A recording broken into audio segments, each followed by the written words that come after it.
அனைத்து விதமான பிரச்சனைகளுக்கும் 11 நாட்களில் தீர்வு காண ஸ்ரீ மாரியம்மன் ஜோதிட நிலையம். தொடர்புகளுக்கு 0091 990 816 585 6. வணக்கம், இது ஐபிசி தமிழின் இன்றைய மதிய செய்திகள். முதலில் தலைப்புச் செய்திகள். நாட்டை விட்டு வெளியேறும் பெருந்தொகை மக்கள். குற்றப்புலனாய்வு பிரிவினரின் திடீர் சோதனையில் சிக்கிய குடும்பம், தந்தை தப்பியோட்டம். இலங்கை உளவு பிரிவின் விசாரணையில் முருகன், ராபர்ட் பயஸ், ஜெயக்குமாரிடம் நடந்தது என்ன? மைத்திரிக்கு எதிராக திரும்பிய சந்திரிகா, நீதிமன்றில் தாக்கல் செய்த மனு. அரசியலில் இருந்து ஓய்வு, டக்ளஸ் அதிரடி அறிவிப்பு. 13வது திருத்தச் சட்டம், தனது நிலைப்பாட்டை அறிவித்தார் ரணில். தோட்டப்பகுதிக்குள் விசேட கள்ள விஜயத்தை மேற்கொண்டு அமைச்சர் ஜீவன் தொண்டமான். நீதிமன்றம் சென்ற தமிழரசு கட்சி தொடர்பில் இரகசியம் உடைக்கும் முக்கியஸ்தர். தொடர்வன விரிவான செய்திகள். இந்த வருடத்தின் முதல் 3 மாதங்களில் சுமார் 74,499 இலங்கையர்கள் தொழில் நிமித்தம் வெளிநாடுகளுக்கு சென்றுள்ளதாக இலங்கை வெளிநாட்டு வேலைவாய்ப்பு பணியகம் தெரிவித்துள்ளது. இதேவேளை பெரும்பாலான இலங்கையர்கள் குவைத் நாட்டிற்கு தொழிலுக்காக சென்றுள்ளனர் எனவும் வெளிநாட்டு வேலைவாய்ப்பு பணியகம் தெரிவித்துள்ளது. ஜனவரி முதல் மார்ச் வரையிலான காலப்பகுதியில் தொழிலுக்காக வெளிநாடுகளுக்கு சென்ற ஆண் தொழிலாளர்களின் எண்ணிக்கை 39,000 எனவும் பெண்கள் 34,599 பேர் என்பதும் தெரியவந்துள்ளது. இந்த புள்ளி விவரங்களின்படி இலங்கைகள் கடந்த வருடங்களுடன் ஒப்பிடுகையில் தென்கொரியா, இஸ்ரேல் மற்றும் ஜப்பான் போன்ற நாடுகளில் தொழில் தேடுவதற்கான வாய்ப்புகள் அதிகமாகியுள்ளன. இதன்படி 2024ஆம் ஆண்டின் முதல் 3 மாதங்களில் மாத்திரம் தென்கொரியாவிற்கு 2,374 பேரும், இஸ்ரேலுக்கு 2,114 பேரும், ருமேனியாவிற்கு 1,899 பேரும், ஜப்பானுக்கு 1,947 பேரும் சென்றுள்ளதாக வெளிநாட்டு வேலைவாய்ப்பு பணியகம் தெரிவித்துள்ளது. போலி நாணயங்களை விற்பனை செய்ய தயார் நிலையில் இருந்த ஒரே குடும்பத்தைச் சேர்ந்த 3 பொலனறுவை குற்றப்புலனாய்வு பிரிவினரால் கைது செய்யப்பட்டுள்ளனர். சந்தேக நபர்கள் புதையலில் இருந்து எடுக்கப்பட்ட பெறுமதியான தங்க நாணயங்கள் என கூறி மணம்பிட்டிய மாகந்தோட்ட பிரதேசத்தில் ஒருவருக்கு 810 போலி நாணயங்களை விற்பனை செய்ய முயற்சித்துள்ளனர். குற்றப்புலனாய்வு பிரிவினரால் நேற்று இரவு நடத்தப்பட்ட திடீர் சோதனையின் போது தாய், மகள் மற்றும் மகன் ஆகியோர் கைது செய்யப்பட்டுள்ளனர். கைது செய்யப்பட்ட சந்தேக நபர்கள் பொலனறுவை கல்குவாரி பகுதியில் வசிக்கும் 47, 23 மற்றும் 18 வயதுடைய தாய், மகள் மற்றும் மகன் எனவும் இவர்கள் போலி தங்க நாணயங்களுடன் கைது செய்யப்பட்ட போது தந்தை தப்பியோடிவிட்டதாகவும் பிரதேச குற்றப்புலனாய்வு பிரிவின் உப போலீசார் ஏடி பண்டார தெரிவித்துள்ளார். இந்த சோதனையின் போது தங்க நாணயங்கள் தயாரிக்க பயன்படுத்தப்பட்ட தராசு மற்றும் 6 கையடக்க தொலைபேசிகளும் கைப்பற்றப்பட்டதாக போலீசார் தெரிவித்துள்ளனர். ராஜீவ்காந்தி கொலை வழக்கில் குற்றச்சாட்டப்பட்டு பின் விடுதலை செய்யப்பட்ட முருகன், ராபர்ட் பயஸ் மற்றும் ஜெயக்குமார் ஆகியோரை இலங்கை உளவு பிரிவினர் 2 மணித்தியால விசாரணை நடத்தியதாக சட்டத்தரணி புகழேந்தி தெரிவித்துள்ளார். ஊடகங்களுக்கு கருத்து தெரிவிக்கும் போதே அவர் இந்த விடயத்தை தெரிவித்துள்ளார்.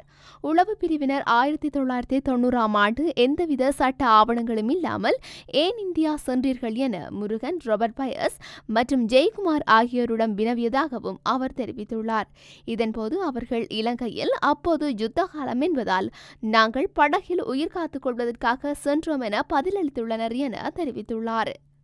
ஸ்ரீலங்கா சுதந்திர கட்சியின் தலைவரும் முன்னாள் அதிபருமான மைத்ரிபால ஸ்ரீசேனாவுக்கு எதிராக முன்னாள் அதிபர் சந்திரிகா பண்டாரநாயக்க குமாரதுங்க கொழும்பு மாவட்ட நீதிமன்றில் மனு ஒன்றை தாக்கல் செய்திருந்தார். அத்தோடு முன்னாள் அதிபர் சந்திரிகா பண்டாரநாயக்க குமாரதுங்க சமர்ப்பித்த மனு இன்றைய தினம் பரிசீலனைக்கு உட்படுத்தப்பட்டது. அதன்படி ஸ்ரீலங்கா சுதந்திர கட்சியின் தலைவராக பதவி வகிப்பதற்கு மைத்திரிக்கு கொழும்பு மாவட்ட நீதிமன்றம் இன்று தடை உத்தரவு பிறப்பித்தது. இந்த நிலையில் சந்திரிகா பண்டாரநாயக்க குமாரதுங்க சமர்ப்பித்த மனுவில் கட்சியின் தலைவர் என்ற ரீதியில் மைத்ரிபால ஸ்ரீசேனா பொறுப்பற்ற முறையில் செயற்பட்டமையினால் கட்சிக்கு பாரிய சேதம் ஏற்பட்டுள்ளதாக சுட்டிக்காட்டப்பட்டுள்ளது. அத்தோடு கட்சியின் தலைவராகவும் நாட்டின் அதிபராகவும் கடமையாற்றிய மைத்ரிபால ஸ்ரீசேனா தேசிய பாதுகாப்பை உறுதிப்படுத்த தவறியதன் காரணமாகவே ஈஸ்டர் ஞாயிறு பயங்கரவாத தாக்குதல் நடத்தப்பட்டதாகவும் அதில் தெரிவிக்கப்பட்டுள்ளது. எதிர்வரும் நாடாளுமன்ற தேர்தலுடன் அரசியலிலிருந்து ஓய்வு பெற தீர்மானித்துள்ளதாக ஈழ மக்கள் ஜனநாயக கட்சியின் செயலாளர் நாயகமும் கடத்தொழில் அமைச்சருமான டக்ளஸ் தேவானந்தா தெரிவித்துள்ளார். யாழ்ப்பாணத்தில் நேற்று இடம்பெற்ற சமுத்தி உத்தியோகத்தர்களுக்கான கலந்துரையாடலின் போதே அவர் மேற்கொண்டவாறு குறிப்பிட்டிருந்தார். இவ்விடயம் தொடர்பில் அவர் மேலும் தெரிவிக்கையில், நான் ஆயுத போராட்டத்திலிருந்து அரசியல் நீரோட்டத்துக்கு பல்வேறு தடைகளை கடந்து வந்தவன்.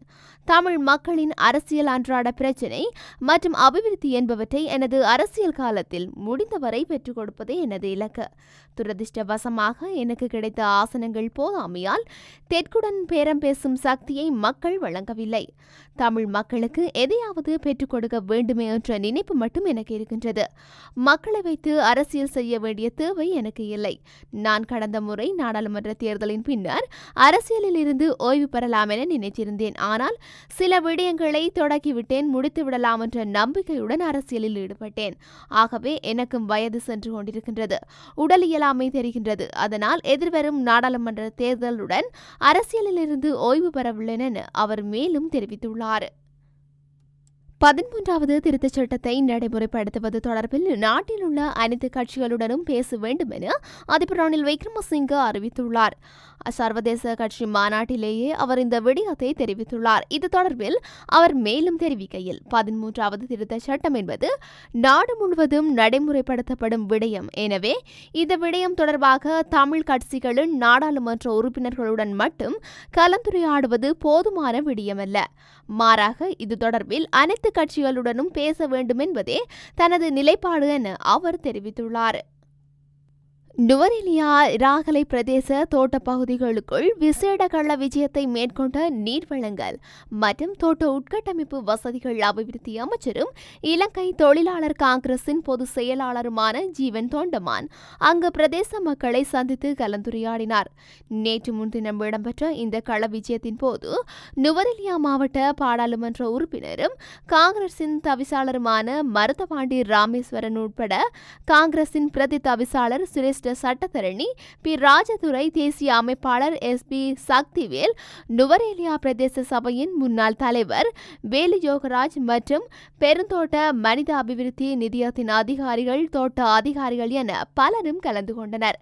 இதன்போது ராகலை டெல்மார் தோட்டத்திற்கு விஜயத்தை மேற்கொண்ட அமைச்சர் அத்தோட்ட நிர்வாகத்திற்கும் தொழிலாளர்களுக்கும் இடையில் பிணக்குகள் தொடர்பில் பேச்சுவார்த்தை நடத்தி தீர்வினை பெற்றுக் கொடுத்தார். இதையடுத்து ராகலை விஜயத்தை தொடர்ந்து மேற்கொண்ட அமைச்சர் ஜீவன் தொண்டமான் ராகலை இதோ காரியாலயத்தில் மக்கள் சந்திப்பில் கலந்து கொண்டு குறைகளை கேட்டறிந்தார்.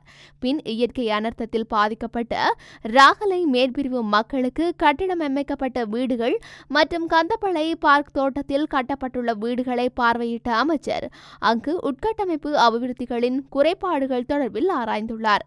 அத்துடன் கட்டப்பட்டுள்ள வீடுகளுக்கான உட்கட்டமைப்பு குறைகளை தீர்க்க அபிவிருத்திகளை துரிதப்படுத்தி விரைவில் அவ்வீடுகளை பயனாளிகளுக்கு கையளிப்பது தொடர்பில் மக்களுடன் கலந்துரையாடியுள்ளார்.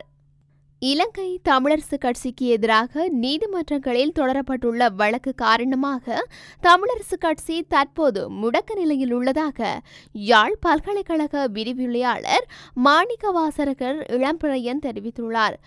குறித்த ஒரு ஊடகத்துக்கு கலந்து கொண்டு கருத்து தெரிவிக்கும் போதே அவர் இந்த விடயத்தினை தெரிவித்துள்ளார்.